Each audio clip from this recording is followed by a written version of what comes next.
live fire exercises in the Caribbean, what we know about the Marines' mission there. Plus, Anduril opens a ghost shark factory, what this new facility down under could mean for the US military. And a low-tech solution to a high-tech problem, how Ukrainians are slowing down the drone threat from Russia.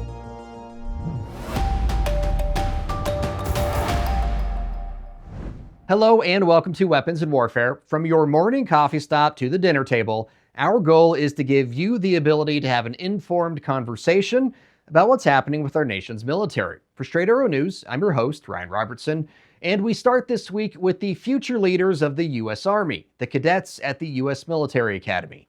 Every summer, for 2 weeks, the seniors at West Point head out to the field for an exercise called Cadet Leadership Development Training, or CLDT. It's there where they get their first taste of what it's like to operate in the field.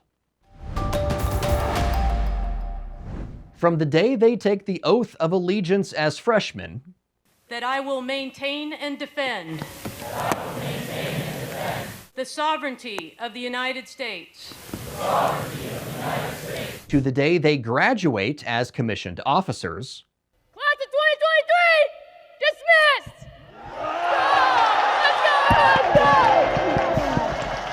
all roads at West Point lead to this.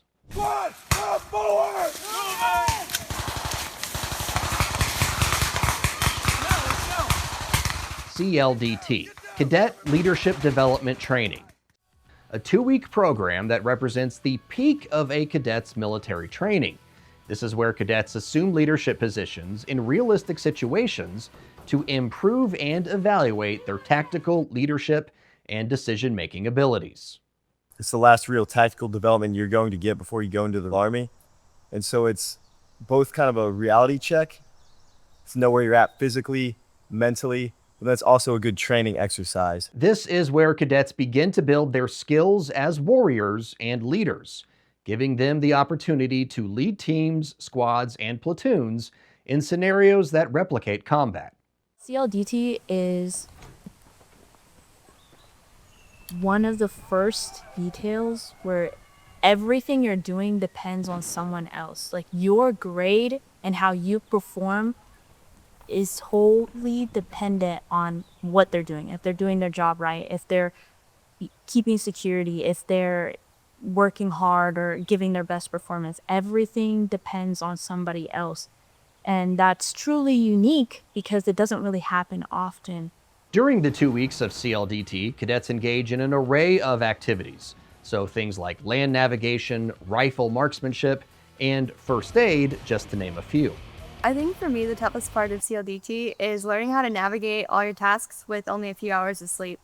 The physical aspect, you can always train physically, but most of the time you're giving your body proper rest and nutrition. We'll take all of that aspect out, and it's a little bit more difficult to be able to think clearly. The training also serves as a crucial evaluation of a cadet's leadership readiness, assessing their ability to make rapid decisions and convey orders effectively, all while under physical duress. There's a lot of emphasis on kind of the physical aspect of it, of carrying heavy weight and going long distances, but it's really the mental kind of fortitude that you build from those experiences that really stays with you. So I think that is what builds our lethality, right? When you're physically degraded, when you're carrying heavy gear, and when you still have to perform a mission set, that you can have the mental clarity to actually succeed and focus on what you have to do. And I think CLDT does that to a T. Every scenario the cadets are put through is designed to mimic a real-world threat, challenging the cadets' ability to adapt and overcome obstacles while under stress. Everyone here has been challenged on this detail in ways that we never have before. And we've had to find things, mechanisms, other people to help us through it. And so those shared experiences build that bond and it builds that morale over time. For these young men and women, CLDT is an essential part of equipping them with the skills necessary to become effective organizational leaders and commissioned officers in the U.S. Army.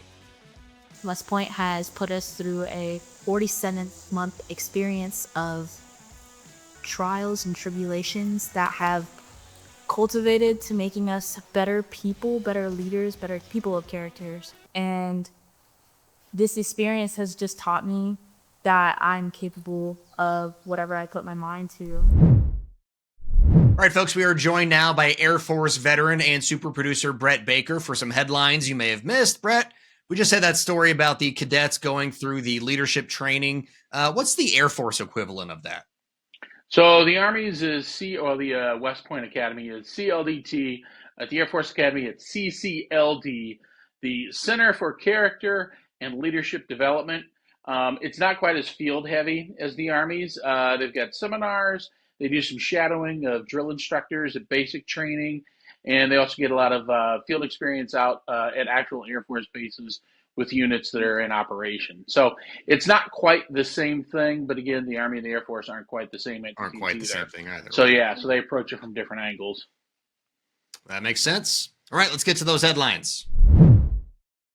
Late last month, U.S. Southern Command released video reportedly showing Marines during a live-fire boat operation in the Caribbean Sea. According to those involved, the Marine presence aims to disrupt illicit drug trafficking.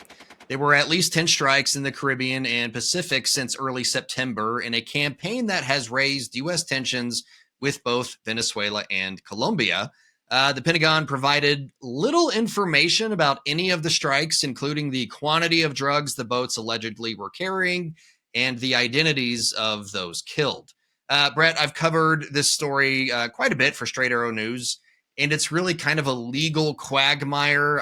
If the cartels are unlawful combatants and these guys are cartel members, then the strikes are legal. But there is some uncertainty over whether these guys are, in fact, cartel members. And the admiral overseeing Southern Command is actually retiring at the end of the year, just, a year into the job. So the optics aren't exactly rosy, let's say. Yeah, it's definitely a weird situation. It's at least as far as my lifetime, it's unprecedented. I know that certain operations get carried out in different parts of the world for different reasons, and we'll probably never hear about many of them. I think the thing that makes this different is when you have leadership blasting it out on social media, black and white video of demolition of a boat, and as it turns out, some lives, and without clear guidance on who those folks are, where they were coming from, what they had. It is very murky. I don't know that it's a path that the U.S. should be going down, but here we are. Here we are. And there has been some effort in Congress to kind of rein in these presidential powers. Those efforts thus far have not really gone anywhere. So until Congress decides to act, really, then the president is within his legal rights, according to the laws that they're citing, to do these things. But time will tell, to your point, Brett, on whether or not this is the right path for the U.S. to take. Defense wonderkind Anduril Industries has opened a new manufacturing facility in Sydney, Australia, to produce their line of undersea drones known as Ghost Sharks. It's part of an effort to deliver on its $1.1 billion supply contract with Australia's Royal Navy. Now, according to Anduril, the nearly 80,000 square foot facility will ramp up to full-scale manufacturing in 2026. When you combine Australia's defence expertise with Anduril's rapid engineering and innovation model and culture, you create something that is greater than the sum of its parts. Ghost Shark is living proof of that. We must never allow bureaucracy, no matter how well-intentioned, to stand in the way of delivering capability to the warfighter. Schools of Ghost Sharks will be made in Sydney and could then be exported to the United States and other nations, subject to Australian government approval. Brett, we've covered Ghost Sharks pretty extensively, and when paired with the Copperhead autonomous underwater vehicle slash torpedo that Anduril also makes, you got quite the packaged deal. For sure, and it's just another sign of Anduril's growth. We knew this was coming. But to have it open and operating, and I think ultimately it's going to be a huge benefit for everyone who was in AUKUS. because that's going to get everybody kind of on the same page on those kind of platforms. And it's just, yeah, it's just, Anduril's just doing a lot of amazing things at the speed of which I don't know that we've probably seen in a defense company since maybe World War II. Right. Right. And the DoD is trying to also change its procurement process to be able to purchase and integrate these things quickly and then update them quickly as necessary. And the Ghost Shark, the Copperhead, when we're talking about these things, I'm reminded of, I think it was Navy League that we were at, and they had that Sea Sentry. Right. I think that was the name of it. Basically, like underwater cell towers, for lack of a better word, to be able to connect all of these things and network all of these things together, because communication underwater doesn't exactly work the same as above the water. But yeah, to your point, Anduril really moving fast, creating things that, solutions for problems I didn't even know existed. And finally, a simple solution to a serious problem. This is video out of Ukraine of soldiers from the 1st Corps of the Ukrainian Armed Forces installing anti-drone nets along a frontline road near Donetsk, an industrial city in southeastern Ukraine. Now, this is not exactly a necessarily new tactic, and it's not entirely foolproof, but the idea is to protect vulnerable supply routes from Russian drone attacks. Brett, these anti-drone nets are sort of the latest 21st century iteration of the coat cage and really displays the dominance of drones on modern battlefields. What's the saying? Necessity is the mother of invention. And, it's just another kind of example of low dollar means of addressing a low dollar problem, like in terms of the hardware, but obviously a high dollar problem when it comes to equipment and lives and troop movements. Yeah, it's just it's kind of wild, the stuff that you're seeing out of Ukraine. And I know these things. The Russians have found a way around some of them, but the fact that they have to spend time dealing with it in the first place is obviously to the Ukrainians' advantage. But yeah, Ukrainians never cease to surprise when it comes to finding an answer to a problem. Right. And it's, both sides are learning from each other. So as one side finds a solution, the other side is quick to copy that. We've seen this with not just these nets, but also the fiber optic cable drones. Those prove to be, unjammable, pretty effective. And now the solution sometimes is to just run along behind it and cut it with scissors. We've seen that. So the cat and mouse game continues. Hopefully this war ends sooner than later. And you and I have kind of joked a little bit of gallows humor, but the money to be made when the war is over of gathering all of those fiber optic cables strewn about in fields all over Ukraine. So add netting to that list as well. Right. All right, Brett, really appreciate you joining us this week. We'll see you next time. See you next time. Practice as you play, train as you fight, whatever idiom you want to use, training for real world scenario is absolutely critical to stopping enemy drones, UGVs, enemy forces from coming in at you, whatever the case may be, you need to practice first. And right here I have a Browning machine gun set up with an Oculus system to help train Ukrainian fighters how to take down Shahed drones. So let's go ahead and try it out. All right, so I see a field, see some trees. Are you ready? I'm ready. Let's go.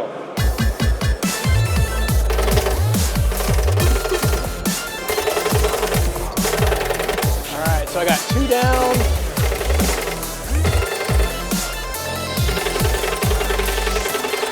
Oh, I'm not gonna get it. Not gonna get it. Oh no, I missed one. Oh no. Is that it? Oh man. There was 4? I only saw 3. Well, that was pretty fun, and it just kind of goes to show you how hard it really is to shoot a Shahed drone out of the sky. All right, folks, for Comms Check this week, we are getting an update on the Scorpion mobile mortar system. Got it all out here to talk more about that. is Peter Hernandez with Global Ordnance. Peter, thank you so much for joining us today. Absolutely. Thanks for joining us. So we kind of talked about the Scorpion earlier this year at Soft Week. We have the Scorpion again. This one's a little bit different. Kind of talk about this system and how it compares to what we've talked about earlier. Yeah, absolutely. So this is our 120 millimeter mortar system instead of the 81 as you saw at Soft Week. It's slightly different, obviously bigger round, bigger barrel, but mainly the biggest difference is just bigger. The other difference is this is pneumatically powered instead of the manual one you saw before, just because it's a heavier load, but same system altogether, same idea, goes on any vehicle, whatever you need, whatever size. And that vehicle agnostic part is really important. Recently, you just did the test fire up at Quantico. There's the Transformation and Contact 2.0 coming up at the Army. Walk me through how that live fire went, and then what are we learning what do we hope to learn from the Transformation and Contact exercise? Yeah, so the Quantico live fire went very well. It was a great opportunity to show off the vehicle's capabilities, the shoot and scoot ability to stow, drop, fire, and then get out of there as quickly as possible.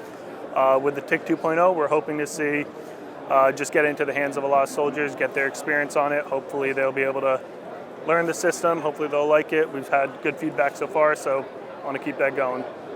And how important is it to have, the soldier feedback? Because like you said, you had your own guys operating the system, demonstrating the system, but when you have actual end users being able to get their hands on the thing and do the thing, how important is that from a company perspective? Well, that's the most important. They're going to be the ones that end up using it. If they don't like it, they're going to have a rough time and they're not going to want to use it. So we want to make sure that the system's going to work exactly how they want it, and always open to feedback on how we can make it better, how they'd like it better. So that's the most important part of the whole project, really. All right, man. Peter, really appreciate your time. Absolutely. Thanks for joining us Thank today. You. All opinions expressed in this segment are solely the opinions of the contributors. All right, folks, this episode of Weapons and Warfare is almost at its end, but before we dip out, I wanted to spend a few minutes talking about mental health in the veterans community. So let me walk you through my thought process just a little bit before I make my point. Last week was Veterans Day. My social media was filled with posts from people thanking the men and women in their lives who served. Great to see. Also last week, Netflix released a new documentary called In Waves and War, which follows the journeys 4 former U.S. service members are taking to find help dealing with the mental and emotional trauma they suffered while serving. These men could not get the help they needed through normal means, though, and turned to psychedelic treatments in Mexico instead, specifically ibogaine and DMT. While watching the documentary, which I encourage you all to do, I was reminded of the conversation I had with Matt Wiz Buckley a while back. Wiz is a former naval aviator who is now spearheading a movement to get psychedelic treatments like ibogaine approved for veterans here in the United States. He says ibogaine saved his life, and it's done the same for dozens of other veterans he knows. So on the one hand, my social media feed was full of folks expressing gratitude to veterans. On the other hand, there's yet another compelling piece of evidence that America is failing those very same people to whom we're giving that thanks and gratitude. When I talked to Wiz, he was extremely critical of then President Biden and his administration for failing to deliver on this. We're almost a year into a new presidency, and the life-saving psychedelic treatments still aren't being implemented in the United States. If we want to show our veterans just how grateful we are to have them, we need to press our elected leaders to give those veterans access to any treatment that could improve their mental health, making life livable. We owe them that because of what they paid for us. That's going to do it for us this week on Weapons and Warfare. As always, if you like what we are putting out, go ahead and follow us on social media and download the Straight Arrow News app today. For senior producer Brett Baker, video editor Brian Spencer, and motion artist Dakota Patillo, I'm Ryan Robertson for Straight Arrow News, signing off.